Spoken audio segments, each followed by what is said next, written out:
ನಿನಗೆ ಅನ್ಯಾಯ ಮಾಡಿದ್ದೇನೆ. ಸಂತೋಷ ಸಮಯದಲ್ಲಿ ಈ ಹೆಣ್ಣು ಮಗುವಿನ ನನ್ನ ಕೈಗೆ ಕೊಟ್ಟು ನನ್ನ ಹೇಳ್ತಿಲ್ಲ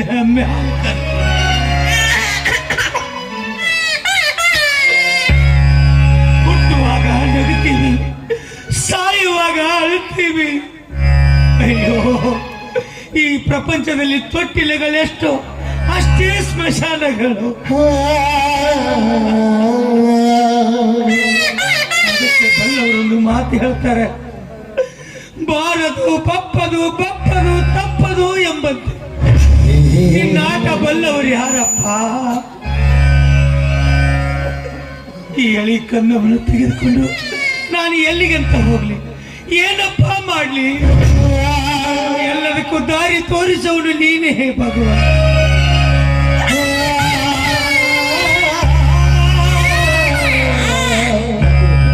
ಒಬ್ಬನೇ ಬರ್ತಾ ಇದೀಯಾ? ನೀನ್ ಹೇಳ್ತಿಯಲ್ಲಿ ನನ್ನ ಹೆಂಡತಿ ಶಿವನ ಪಾದ ಒಳ್ಳೆ ಆಸ್ಪತ್ರೆಗಾದ್ರೂ ತೋರಿಸಬಾರ್ದ? ತೋರಿಸಿದ್ದೇನಪ್ಪ, ಆ ದೇವರಿಗೆ ಮನಸ್ಸಿಗೆ ಬರ್ಲಿಲ್ರಿ ಅಪ್ಪ. ಇದೊಂದು ಹೆಣ್ಣು ಮಗುವಿನ ನನ್ನ ಕೈಯಾಗ ಕೊಟ್ಟ ನನ್ನ ಹೆಂಡತಿ ಶಿವನ ಪಾದ ಸೇರಿದೆ.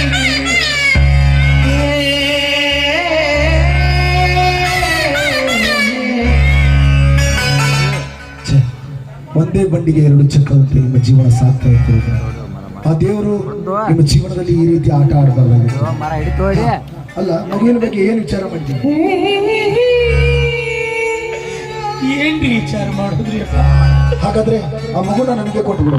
ಮನೆಯಲ್ಲಿ ಹೇಗಿದ್ರು ನನ್ನ ಮಗ ಇದ್ದಾನೆ, ನನ್ನ ಮಗನ ಜೊತೆ ಬ್ಯಾಡ್ರಿ ಅಪ್ಪ, ಬ್ಯಾಡ್ರಿ. ಈಗಾಗಲೇ ಸಾಕಷ್ಟು ನಿಮ್ಮ ಋಣದಾಗ ಅದೇನ್ರಿ ಅಪ್ಪ. ಇದರೊಳಗೆ ಋಣದ ಮಾತು ಇಲ್ರಿ ಅಪ್ಪ. ನನ್ನ ತಂಗಿ ಗಂಡ ಬೆಂಗಳೂರಾಗ ದುಡಿಯಾಕದಾರಿ ಅಪ್ಪ. ನನ್ನ ತಂಗಿಗೆ ಮೊನ್ನೆ ಒಂದು 15 ದಿವಸದಿಂದ